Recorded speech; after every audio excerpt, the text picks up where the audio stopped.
Estimados participantes, bienvenidos a una sesión más del Diplomado Internacional en Ciencias Penales organizado por B-Lawyer. En esta sesión tenemos como ponente al doctor Luis Roel Alba, quien nos disertará el tema de las garantías constitucionales del proceso penal. El doctor Luis Roel Alba es abogado por la Pontificia Universidad Católica del Perú, es magíster en Derecho Constitucional por la misma Casa de Estudios, es máster en Derecho Constitucional por la Universidad de Castilla-La Mancha, España. Cuenta con diploma en Derechos Humanos y Derecho Internacional Humanitario por la American University Washington College of Law, Estados Unidos, en su programa de estudios avanzados en Derechos Humanos y Derecho Internacional Humanitario. También cuenta con diploma de especialización en Justicia Constitucional, Interpretación y Tutela de los Derechos Fundamentales por la Universidad de Castilla-La Mancha. Es director fundador de la revista Estado Constitucional y miembro de la Asociación Peruana de Derecho Constitucional. Es autor y coautor de diversos artículos de derecho constitucional, derecho procesal constitucional y derechos humanos. Ha sido congresista de la República y segundo vicepresidente del Congreso de la República del Perú en el periodo 2020-2021 y fue presidente de la Subcomisión de Acusaciones Constitucionales durante el periodo 2020. Doctor Luis Roel Alba, es un placer para B-Lawyer tenerlo el día de hoy como ponente en este diplomado internacional en ciencias penales. Estamos infinitamente agradecidos por haber aceptado la invitación, en la que será una sesión provechosa para todos los ponentes. Sin nada más que decir, doctor, le cedo el uso de la palabra para que pueda iniciar con su ponencia. Muchas gracias. Muchas gracias a ti y a todos los que están hoy día conectados. Muchas gracias a Bill Lawyer por siempre tenerme en cuenta en sus eventos y siempre gustoso de participar. El día de hoy me ha tocado la tarea de explicar las garantías constitucionales de derecho procesal penal, y eso es muy importante en el sentido de que cuando uno dice, claro, el proceso penal tiene ciertas características, el proceso penal tiene ciertas garantías que se tienen que respetar, pero muy poco dicen cuáles son esas garantías, cuáles son esos principios neurálgicos que son inquebrantables durante el proceso penal, que se tiene que respetar y que si se afectara, si se vulnerara, si se quebrara, ¿qué hacer? ¿Qué hacer? Y ahí aparece la conexión entre no solo el darle contenido a estas garantías, a estos principios del proceso penal, que es una cuestión inquebrantables, sino que también cómo se conecta luego cuando estos son quebrados, cuando estos son desnaturalizados, cuando estos son vulnerados, cómo llegan a la justicia constitucional a través del habeas corpus, sobre todo el denominado habeas corpus conexo, que permite remediar a través de la justicia constitucional cualquier afectación, cualquier vulneración que se dé en el proceso penal y que acarrea una afectación como consecuencia de la libertad individual de la persona, y justamente por haber afectado sus garantías procesales, las garantías que forman parte del debido proceso. Es así que vamos a empezar con esta presentación, si me disculpan. A ver, vamos a presentar acá.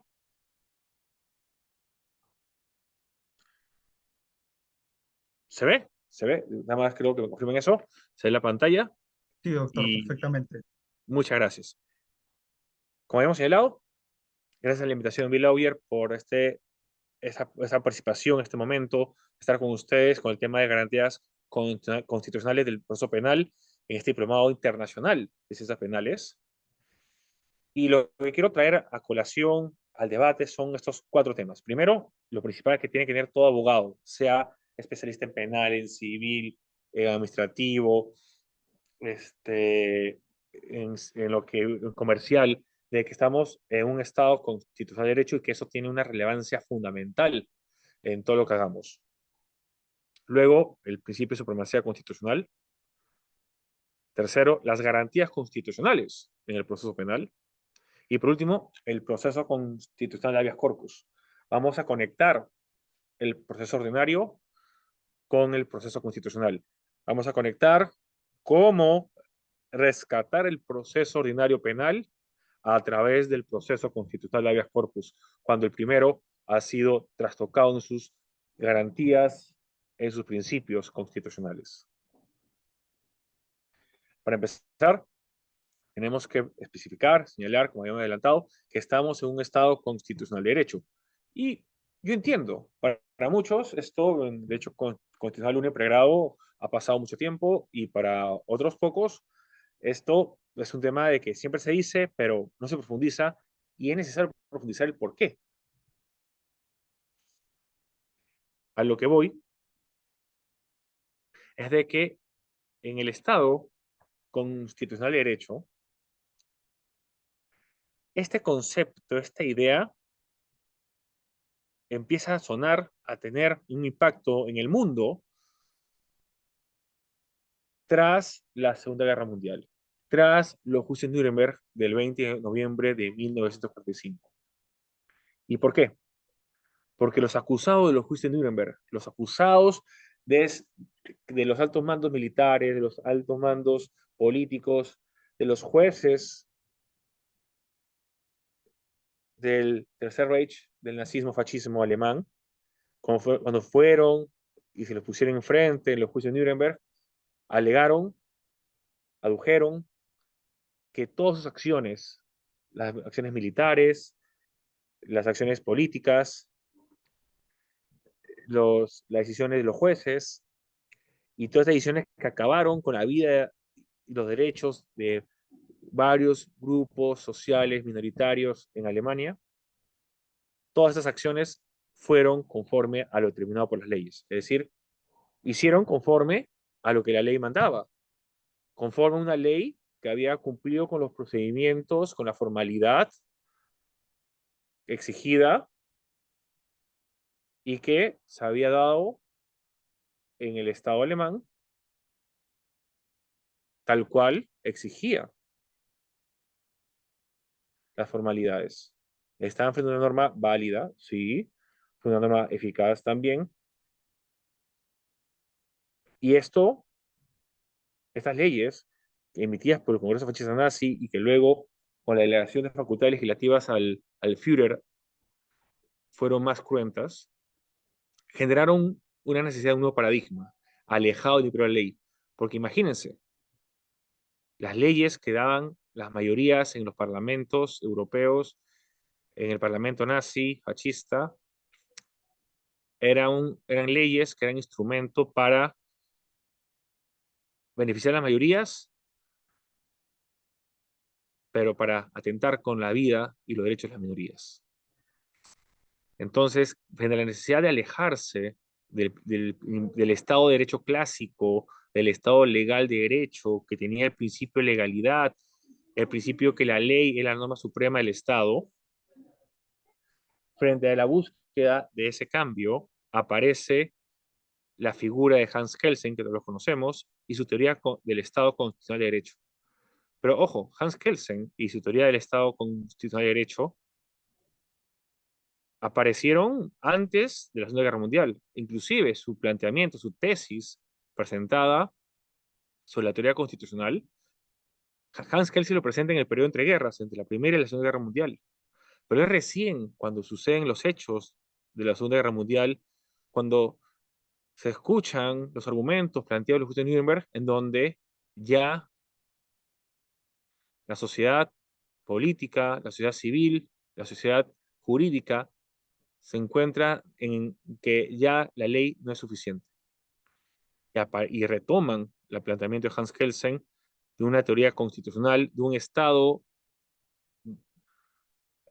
superior al Estado legal de derecho, superior en el sentido de evolutivamente en cuanto a modelo estatal, siendo este nuevo modelo el Estado constitucional de derecho que tiene dos características. La primera, y una de las más importantes, el principio de supremacía constitucional, es decir, que la Constitución es la norma suprema y ya no la ley. Que la Constitución ya no es solo una norma política, sino es norma jurídica y no cualquier norma, sino una norma suprema del Estado.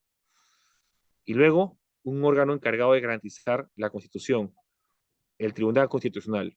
Hans Kelsen plantea un tribunal ad hoc, un tribunal alejado de los poderes clásicos, alejado de los órganos estatales, para darle a un tribunal, a un órgano jurisdiccional distinto, ajeno, independiente de todos, la tarea más importante del Estado, defender la Constitución, defender la norma suprema.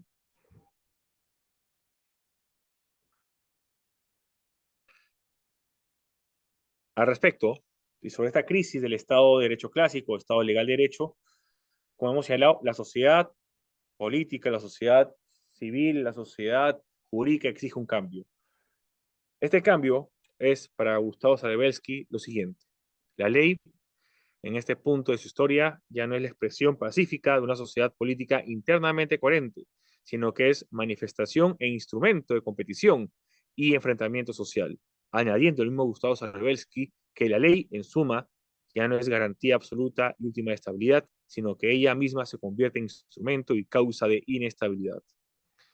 Como dice bien Gustavo Zadebelsky, y habíamos mencionado previamente, en el Estado legal de derecho, donde se regía bajo el principio de legalidad y la ley, la norma suprema del Estado, la ley en su momento era el instrumento para pacificar y para responder al Estado absolutista, al Estado monarca, ya no era ese instrumento de paz, sino como dice Zadebelsky, un instrumento de conflicto, un instrumento en donde solo los poderes políticos buscaban el poder para hacerse de esa ley y poder castigar con esa ley a minorías que perdían en las contiendas políticas. Ahora bien, con la aparición del Estado constitucional de derecho, aparecen rasgos singulares, es decir, ¿cómo podríamos nosotros determinar que estamos verdaderamente frente a un Estado constitucional de derecho? ¿Cómo podemos definir que estamos en ese modelo estatal? El profesor español Luis Prieto Sanchís, profesor de la Universidad de Castilla-La Mancha, en una de sus obras explica cuáles son las 4 características mínimas que debe tener todo Estado que se quiere autodenominar como Estado constitucional de derecho. La primera característica, el reconocimiento de la incuestionable fuerza normativa de la Constitución. ¿Qué significa ello? Que tanto para los funcionarios públicos como para los particulares se tiene que reconocer que la Constitución ha dejado de ser solo una norma política para convertirse también en una norma jurídica y suprema del Estado. La segunda característica, la rematerialización constitucional. Y aquí Luis Pedro Sanchís menciona de que, muy bien, la Constitución es norma suprema y hay que darle nuevos contenidos. ¿Qué contenidos nuevos las va a dar? Contenidos materiales, los derechos fundamentales. Elevar los derechos fundamentales a nivel de la norma suprema de la Constitución es no solo darle una protección suprema, que es la constitucional a los derechos, sino evitar que cualquier acto, inclusive actos legislativos, las leyes mismas, atenten contra los derechos. Tercera característica, la garantía judicial y la aplicación directa de la Constitución. Y aquí es muy importante, porque como bien dice Luis Pedro Sanchís, ¿de qué me sirve decir a todo el mundo, a todos los extremos del Estado, a todo el territorio nacional, que estamos frente a una constitución que tiene la condición de norma suprema del Estado si no tenemos los medios procesales, los medios idóneos para protegerla? Es así que Luis Pedro Sanchís señala en su tercera característica que en un Estado constitucional de derecho deben existir medios procesales que garanticen la aplicación y efectividad de la Constitución política. Si alguien contraviene la Constitución, si alguien contradice la Constitución, si alguien desnaturaliza la Constitución, pueden iniciarse procesos idóneos para su protección y garantizar su supremacía. La cuarta característica tenemos la denominada rigidez constitucional, que como dice Luis Prieto Sanchís, la Constitución no es cualquier norma, es la norma suprema del Estado, es la norma fundacional del Estado, es la que crea el Estado, y por lo tanto no puede modificarse a cada rato, no puede modificarse como se modifica una ley, y por lo tanto establece de que la Constitución puede tener enmiendas, puede tener reformas parciales, pero no puede haber reformas que modifiquen toda la Constitución, porque el único que puede modificar la Constitución es el Poder Constituyente, y además las reformas que hagas parciales, las enmiendas que hagas a la Constitución, solo pueden modificar elementos no esenciales. Muy bien. Ahora vamos con una de las características de la teoría kelseniana y del Estado constitucional de derecho, la supremacía constitucional. Nuestra Constitución política, en su artículo 51, señala lo siguiente: la Constitución prevalece sobre toda norma, la ley sobre las normas de inferior jerarquía y así sucesivamente. La publicidad es esencial para la vigencia de toda norma del Estado. Aquí podemos apreciar que nuestro constituyente determinó en el artículo 51 que nuestro modelo estatal es un modelo de Estado constitucional de derecho. Es decir, nuestro constituyente ha determinado que no solo la Constitución tenga la calidad de norma jurídica suprema del Estado, conforme ustedes pueden apreciar en el artículo 51 de la Constitución, sino que además nuestro modelo es un modelo de Estado constitucional de derecho. Solo con ese articulado 51 ya puede tener estas dos conclusiones: principio de supremacía constitucional y que estamos dentro de un Estado constitucional de derecho. Sobre lo señalado, tenemos lo explicado por el Tribunal Constitucional, quien, interpretando este artículo 51 de la Constitución, ha dicho lo siguiente: el Estado constitucional de derecho supone, entre otras cosas, abandonar la tesis según la cual la Constitución no era más que una mera norma política, esto es, una norma carente de contenido jurídico vinculante y compuesta únicamente por una serie de disposiciones orientadoras de la labor de los poderes públicos para consolidar la doctrina conforme a la cual la Constitución es también una norma jurídica, es decir, una norma con contenido dispositivo capaz de vincular a todo poder público o privado y a la sociedad en su conjunto. Es decir, lo que es el Tribunal Constitucional es de que, al determinar que estamos frente a una norma que tiene la condición de norma suprema del Estado, que es la Constitución política, todos sus contenidos, y repito, todos los contenidos de la Constitución son vinculantes, ya sea para los funcionarios y entes públicos, como también para los particulares. Nadie puede alejarse y nadie puede prescindir de los efectos que tiene la Constitución como norma jurídica. A todos nos vincula.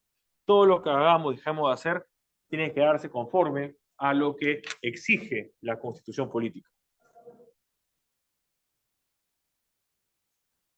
En base a lo ya expresado, entonces, podemos afirmar y recalcar que una de las características principales del Estado constitucional de derecho es que siempre en estos modelos de Estado se debe considerar a la Constitución como su norma suprema. Sobre ello, el tribunal ha hecho lo siguiente: bajo tal perspectiva, la supremacía normativa de la Constitución de 1993 se encuentra recogida en sus vertientes, tanto aquella objetiva, conforme a la cual la Constitución preside el ordenamiento jurídico, artículo 51, como aquella subjetiva, en cuyo mérito de un acto de los poderes públicos, artículo 45, o de la colectividad en general, artículo 38, puede vulnerarla válidamente. ¿Qué dice el Tribunal Constitucional en lo que ya ha señalado? Que siguiendo este principio de supremacía constitucional, la Constitución es la norma suprema del Estado, nos vincula tanto a los particulares como a los funcionarios públicos, es la norma base y principal de nuestro sistema y ordenamiento jurídico, y todos los peruanos tenemos la obligación de no solo hacerla cumplir, no solo cumplirla, sino también defenderla. Y eso es bastante importante. ¿Y por qué es importante? Por lo que vamos a decir más adelante. Porque cuando vamos las garantías constitucionales en el proceso penal, estas garantías se encuentran expresadas en la Constitución. Y si están expresamente en la Constitución, se encuentran recogidas en la Constitución, estas son vinculantes. Estas son de obligatorio cumplimiento. Estas no se pueden negar y no se pueden afectar. Ahora, los principios básicos del derecho penal están consagrados en la Constitución política y han sido desarrollados jurisprudencialmente por el Tribunal Constitucional, que actúa como el máximo intérprete de la Constitución. Estos principios constitucionales que intervienen en el proceso penal se componen por el principio de legalidad penal, el principio de tipicidad penal, el debido proceso, sus garantías procesales como el derecho a la defensa el derecho a la doble instancia, entre otros que mencionaremos a lo largo de nuestra presentación. Principio de legalidad penal. El principio de legalidad penal se encuentra en el artículo 2, inciso 24, literal D, de la Constitución Política del Perú, que dice lo siguiente, textualmente. 24. A la libertad, a las seguridad personales, en consecuencia, nadie será procesado ni condenado por acto u omisión que al tiempo de cometerse no esté previamente calificado en la ley, de manera expresa e inívoca, como infracción punible ni sancionado con pena no prevista en la ley. Lo mencionado en la Constitución Política, miren, artículo 2, inciso 24, literal D, significa que ninguna persona puede ser procesada ni condenada por actos que no se encuentran previstos previamente en la ley, y sobre todo, delitos en la ley penal. Sobre la legalidad penal, sobre este principio constitucional de legalidad penal, nuestro Tribunal Constitucional ha desarrollado lo siguiente. El principio de legalidad penal ha sido consagrado en el literal D del inciso 24 del artículo 2 de la Constitución Política del Perú, según el cual nadie será procesado ni condenado por acto u omisión que al tiempo de cometerse no esté previamente calificado en la ley de manera expresa e inequívoca como infracción punible. Igualmente ha sido recogido por los principales instrumentos del derecho internacional de los derechos humanos, Declaración Universal de Derechos Humanos, artículo 11, numeral 2, Comisión Americana sobre Derechos Humanos, artículo 9, Pacto Internacional de Derechos Civiles y Políticos, artículo 15. El principio de legalidad exige, esto lo dice el Tribunal Constitucional, como cuál es el contenido del principio constitucional de legalidad penal, dice lo siguiente. El principio de legalidad exige no solo que por ley se establezcan los delitos, sino también que las conductas prohibidas estén claramente delimitadas en la ley. Esto es lo que se conoce como el mandato de determinación, que prohíbe la promulgación de leyes penales indeterminadas y constituye una exigencia expresa en su texto constitucional a requerir el ideal D del inciso 24 del artículo 2 de la Constitución que la tipificación previa de la ilicitud penal sea expresa e inequívoca. Lex certa.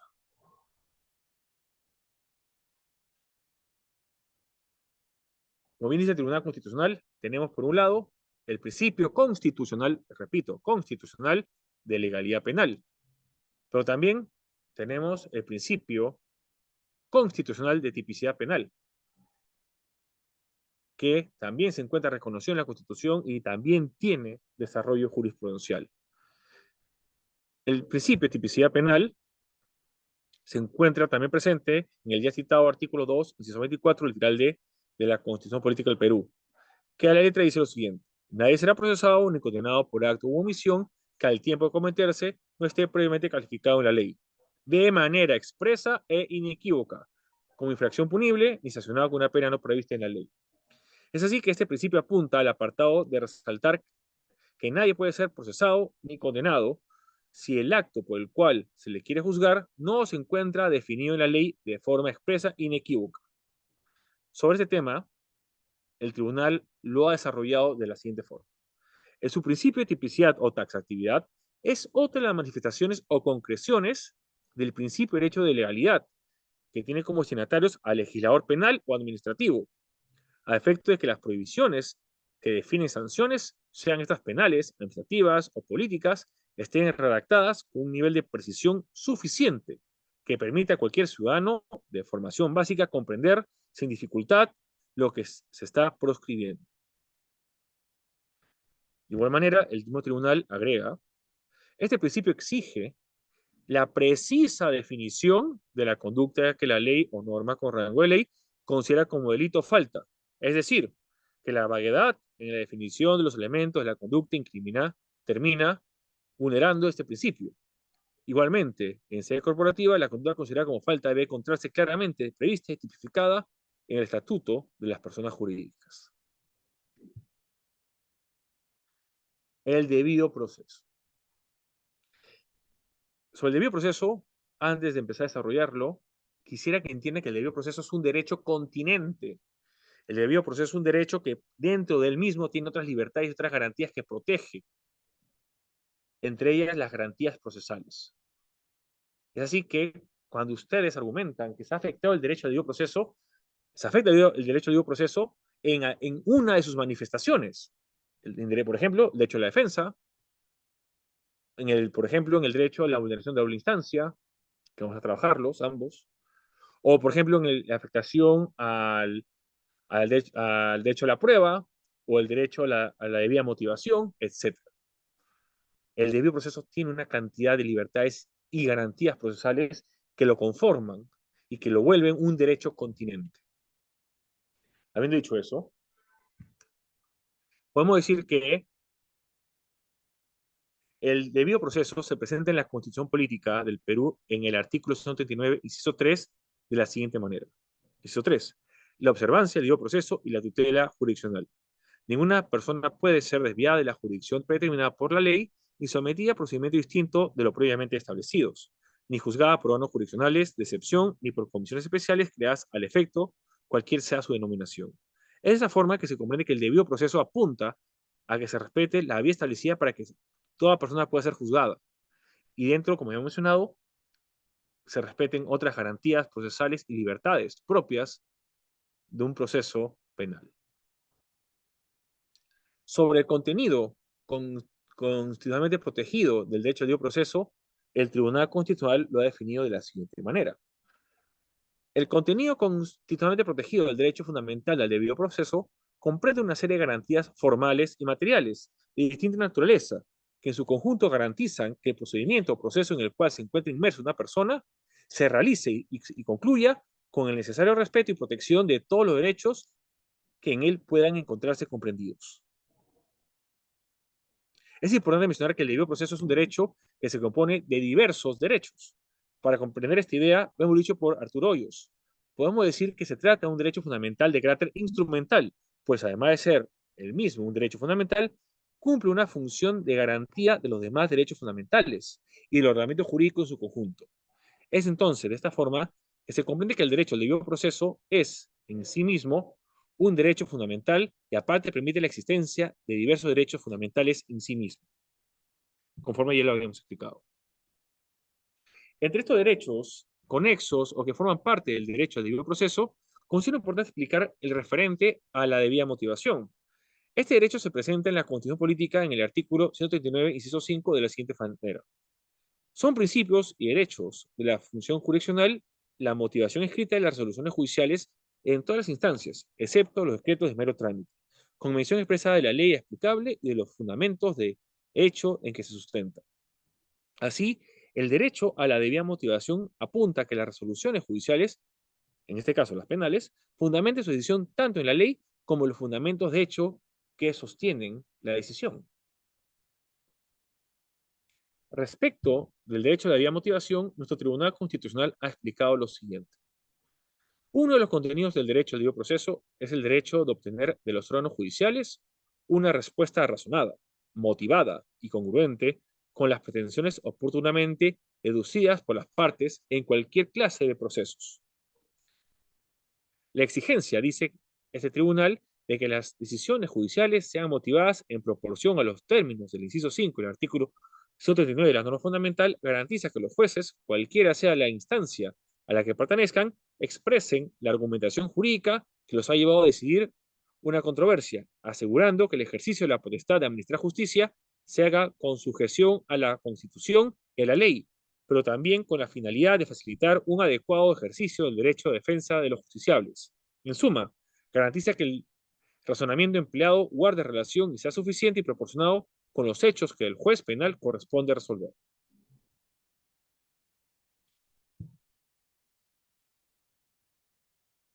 Derecho a la defensa. El derecho a la defensa es otra garantía procesal que se encuentra inmerso dentro de las libertades y garantías que tiene el derecho al debido proceso. Y el derecho a la defensa se encuentra reconocido en el artículo 139, inciso 14 de la Constitución y dice lo siguiente. Son principios y derechos de la función correccional el principio de no ser privado del derecho de defensa en ningún estado del proceso. Toda persona será informada inmediatamente y por escrito de la causa o la razón de su detención. Tiene derecho a comunicarse personalmente con un defensor de su elección y a ser asesorado por este desde que es citada o detenida por cualquier autoridad. Es así que el derecho a la defensa apunta a que toda persona tenga el derecho de contar con una defensa adecuada durante un proceso. ¿Cuál es el contenido que le da el derecho a la defensa el Tribunal Constitucional?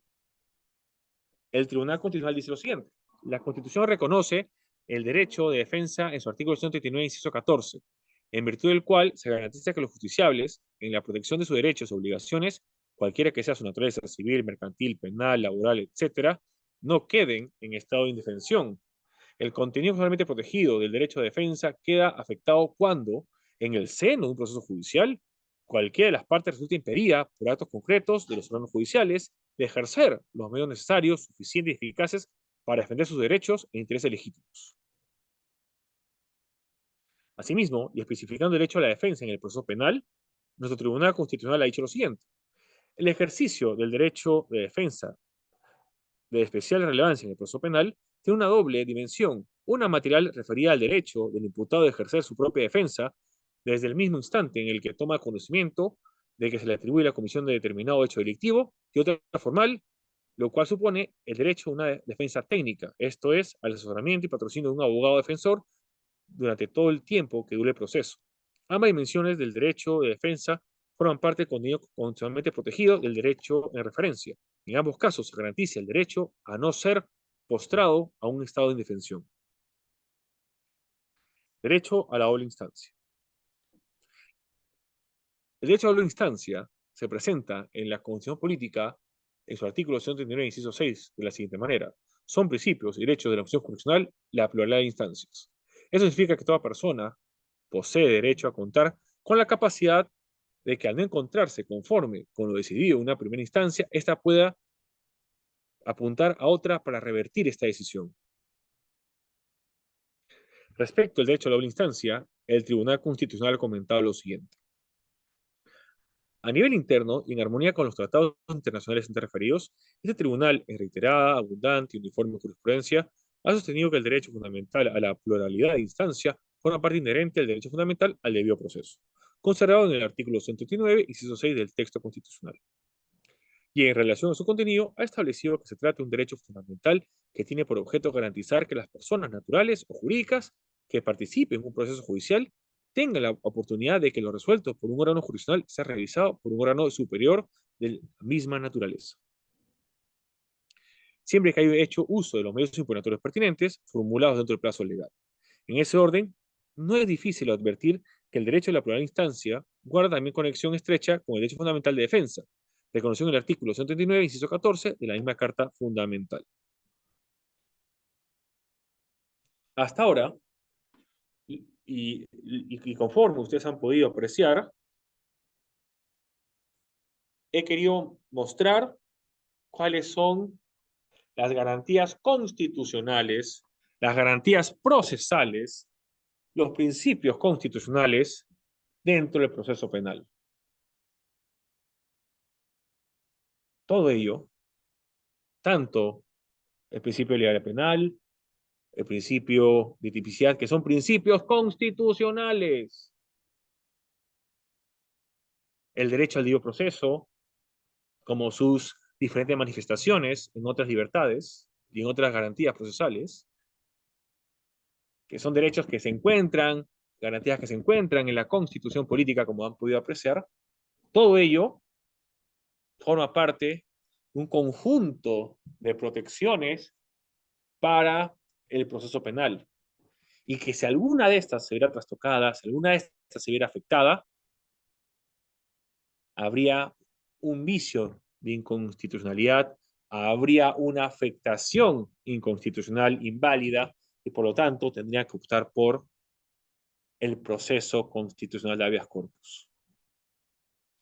Es decir, cuando ya en el proceso ordinario se vulneran estos principios, estos derechos, estas garantías constitucionales dentro del proceso penal, tenemos que pasar a la justicia constitucional a través del habeas corpus de la siguiente manera, porque hay ciertos requisitos para poder acceder a la justicia constitucional y sobre todo al habeas corpus contra las resoluciones judiciales recaídas en un proceso penal que se vea distorsionado en cuanto a sus principios, en cuanto a sus garantías y derechos constitucionales. Es importante conocer que en el caso no se respetasen las garantías constitucionales presentadas que se relacionan con el proceso penal, se puede recurrir al proceso constitucional de habeas corpus con el fin de proteger dichos derechos. Para ello, primero veamos que el habeas corpus se encuentra presente en la Constitución Política del Perú en el artículo 201 de la siguiente manera. Son garantías constitucionales: 1, la acción de habeas corpus, que procede ante el hecho u omisión por parte de cualquier autoridad, funcionario o persona que vulnera o amenace la libertad individual o los derechos constitucionales conexos. El proceso constitucional de habeas corpus intervendría en la protección de los derechos mencionados debido a que su función es proteger la libertad de las personas o los derechos conexos a la misma. Es decir, en el caso que no se respeten las garantías constitucionales en un proceso penal, se estaría arriesgando la libertad de la persona procesada. Eso se debe a que una de las posibles penas en el proceso penal es la pérdida de la libertad. Por lo tanto, el no respeto de alguna de estas garantías atentaría contra el derecho a la libertad individual de las personas sometidas a los procesos penales. Por lo tanto, cuando reconozcamos, cuando sepamos, cuando advirtamos de que ya en el proceso penal ordinario, en la justicia ordinaria, hay una afectación a las garantías mencionadas, a los principios mencionados, a los derechos mencionados,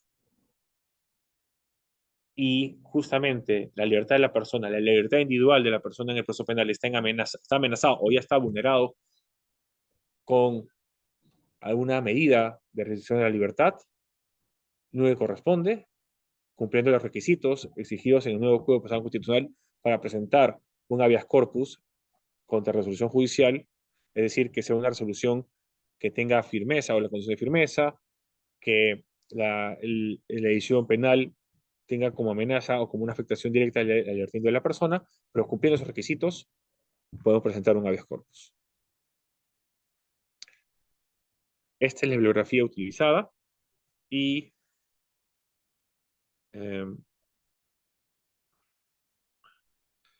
estoy a sus órdenes para cualquier pregunta, cualquier comentario que quieran. Aquí estamos. Muchas gracias, doctor, por su ponencia. Si alguno de los participantes tiene alguna interrogante o algún comentario, como lo ha precisado el doctor, puede levantar su manito y nosotros le daremos el uso de la palabra. Hay un... Elvis, ¿cómo estás? Elvis Coronado, veo que levantó la mano. Elvis, hay una mano levantada. Ah, no te escucho, no. Elvis levantó la mano, pero no escucho la pregunta que quiere hacer. Sí, Ahora sí te escucho, por favor. ya, hay Proceda. que tener la bocina activada acá como a través del No hay Bluetooth, problema, no hay parece que no problema. funciona el audio. ¿Me escuchan bien? Sí, sí escuchamos, por favor. Ya, gracias. Mire, saludos de Panamá. Eh, Creo que ya he escuchado un par de conferencistas por B-Lawyer y la verdad es que agradezco la oportunidad de poder participar de este diploma. Arturo Hoyos es un magistrado, un ex magistrado de la Corte Suprema de Justicia de Panamá. Vi que lo citaron ahí en el tema Sí, del debido claro que proceso. sí, lo hemos citado, sí. Sí, el artículo 32 de la Constitución panameña establece en relación con el debido proceso que nadie será juzgado sino por virtud de competente y conforme a los trámites legales y no más de una vez por la misma causa penal, administrativa, policial y Ya, ese es disciplinaria. el principio nevis in idem. Sí, entonces este artículo es el que constitucionalmente nosotros utilizamos para referirnos a al debido proceso y que de manera general se puede aplicar para hablar de principios de congruencia, principios de legítima defensa, principios de legalidad. Es un artículo bastante, es como si fuera el metulatum, nosotros decimos acá cuando utilizas un medicamento para curar cualquier enfermedad, es el que Vale, muy bien. utilizamos los abogados para poder por lo menos establecer vulneraciones en el tema de trámites de debido proceso legal. Ahora, yo entiendo que la Constitución establece la protección de derechos fundamentales. ¿Cómo ustedes ven el tema de la convencionalidad cuando de pronto los magistrados de la Corte Suprema de Justicia de Perú o de cualquier país de pronto no respeta esos principios que están de manera consagrados en la Constitución y que de pronto vulneran algunos de estos derechos fundamentales? ¿Cómo ustedes lo ven cuando la Corte Interamericana de Justicia toma conocimiento de una causa que en principio Perú, Panamá, Costa Rica o cualquier otro país aledaño o de la región latinoamericana no consagra? ¿Ustedes cómo piensan que la Bueno, Constitución... es que, a ver, acá hay un tema muy importante porque acá lo que tenemos es la doctrina de la integración, es decir, la jurisprudencia que emite los órganos supranacionales de los tratados internacionales de derechos humanos, como por ejemplo la Corte Americana de Derechos Humanos, como otros, este, al emitir una decisión que interpreta el Tratado Internacional de Derechos Humanos del que el Perú es parte, este, esta interpretación de este órgano supranacional forma parte de nuestra normativa nacional, forma parte de nuestro derecho nacional. Y los jueces tienen que hacer una labor interpretativa de poder incorporar, integrar lo señalado por el órgano jurisdiccional internacional en la jurisdicción nacional. El Tribunal Constitucional en muchas oportunidades y ahora también en la Corte Suprema de Justicia a través de su sala constitucional y social y además también en las salas penales nacionales hemos advertido de que sí están utilizando bastante y están incorporando en sus argumentos, en sus interpretaciones, decisiones del sistema interamericano de protección de derechos humanos para obviamente darle contenido a lo que ellos están resolviendo. Y un contenido coherente, coherente con lo que dice nuestra Constitución, coherente con lo que dice el tratado, coherente con lo que dice la interpretación del órgano supranacional.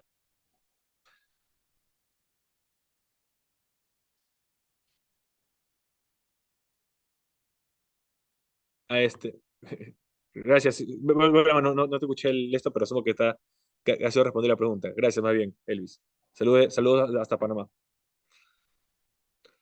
Yanina Salomé pregunta, ¿el derecho de acceso a la justicia efectiviza el derecho a ser juzgado en un plazo razonable? Pero ¿qué opina usted respecto a un proceso penal extremadamente breve? ¿Eso también vulnera el plazo razonable? A ver, acá algo que hay que ser bastante cuidadoso, Yanina. El, el tema del plazo razonable es parte del debido proceso. Acuérdate que el debido proceso, los derechos procesales se dividen en debido proceso y tutela jurisdiccional efectiva. En el caso de acceso a la justicia, sería parte de las garantías dentro de la tutela jurisdiccional efectiva. Y en el caso de lo que tú mencionas, el caso sobre los plazos razonables, acuérdate que ya el Tribunal Constitucional y siguiendo lo expuesto a Elvis Coronado desde Panamá, ya se ha establecido tanto a nivel constitucional por el Tribunal Constitucional como por el Sistema Interamericano de Protección de Derechos Humanos, que el plazo razonable, hay un plazo, que es el plazo legal, que se legisla, que se establece, y que el plazo legal no puede contravenir los plazos constitucionales, y hay un plazo real, que es el plazo que pues, se demora en resolver los órganos jurisdiccionales, que no siempre es el mismo porque obviamente por la sobrecarga procesal y demás. Y por eso que en el plazo razonable, inclusive utilizan el término de casos complejos, en donde el plazo razonable puede ser un poco más dilatado. A lo que voy. En el caso de que el proceso penal me dice, oye, que se ha legislado un proceso penal muy breve y demás, los plazos de las etapas procesales, ojo, etapas procesales, no todo el proceso, sino que cada etapa procesal va a depender mucho de que esos plazos no se encuentren regulados en la Constitución, porque si ya hay plazos regulados en la Constitución, no puedes ir en contra de ellos. Y si la Constitución no te establece plazos para ciertas materias, sobre todo los temas procesales, es porque el constituyente le da una oportunidad al legislador a que tenga esta libertad discrecional de establecer estos plazos. Claro, una discrecionalidad motivada, una discrecionalidad sustentada. no arbitraria, de en qué momento establecer cada plazo.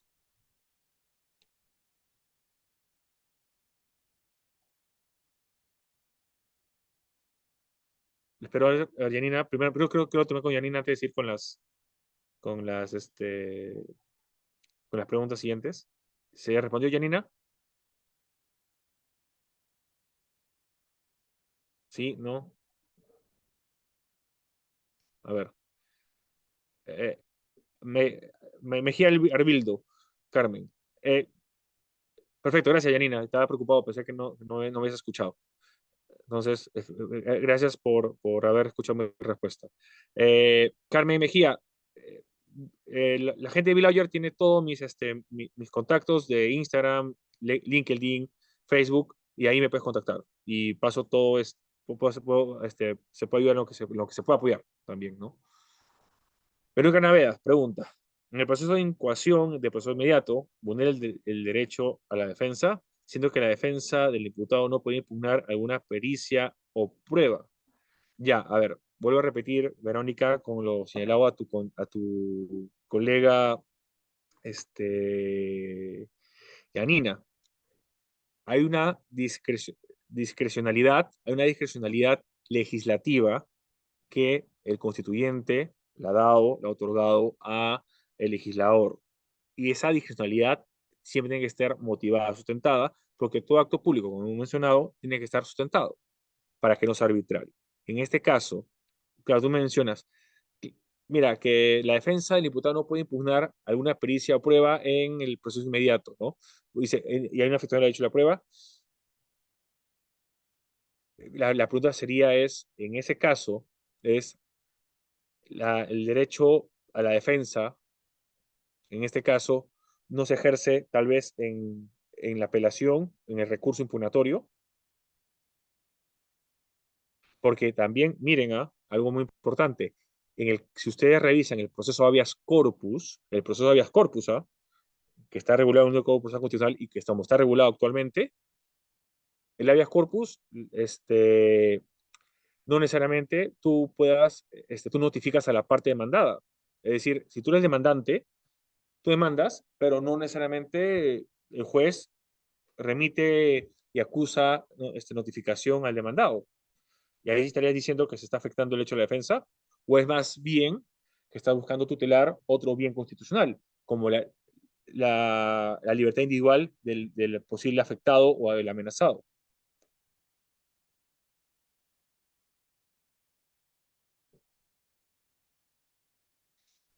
Por eso lo que yo creo puede hacer de que cuando el legislador quiso, en este caso del proceso inmediato, el proceso de incoación del proceso inmediato, perdón, en cuanto a que no se puede imputar pericia, prueba alguna, es porque esto tiene que ser un proceso más inmediato y que si tienes que, obviamente, impugnar alguna de las pericias o pruebas, ya vas a una segunda instancia, donde hay mayor tiempo para evaluar, hay mayor tiempo, un mayor plazo para poder hacer este análisis y, obviamente, que sea tanto para las partes lo más eficiente, para la justicia también, ojo, también para la justicia. Porque ahorita que hay un bien dentro del proceso penal que es también alcanzar la justicia, que justamente se busca en el proceso penal también, no solo castigo, sino justicia. Y justicia para la sociedad, porque se han roto reglas de convivencia. Verónica, espero haber respondido tu pregunta, por favor. No, a ti, gracias a ti. Muchas gracias. No hay más preguntas en el chat, ni le han dado la mano, estimados. Pero ya saben, como les he comentado a Carmen Mejía, tienen todos mis datos, me buscan en las redes, tienen mi nombre, también gracias a Bill Lawyer, que siempre también cuando publicita los eventos me taguea. Entonces, estamos a su servicio, tanto para ustedes como para futuros eventos. A su servicio siempre. Sí, doctor, muchas gracias por su ponencia, por haber respondido también las preguntas de los participantes de una manera tan acertada. Ha sido una excelente ponencia, doctor. Gracias por compartirnos su tiempo, su conocimiento. Bueno, al final eso es lo más valioso que tiene cada persona. ¿no? El tiempo, el conocimiento. Y gracias nuevamente por haber aceptado la invitación de BitLawyer. Esperamos en un futuro también vuelva a aceptar una. Para nosotros sería un placer tenerlo como ponente en un futuro evento académico, doctor. Muchas gracias y que tenga una excelente noche. Muchas gracias a ustedes, gracias por todos, por la oportunidad de estar acá, por participar en su magno evento y que sigan así, sigan creciendo porque en verdad se lo merecen, hacen un gran trabajo. Y a todos los que han estado conectados, ya saben, a su servicio. Gracias, doctor.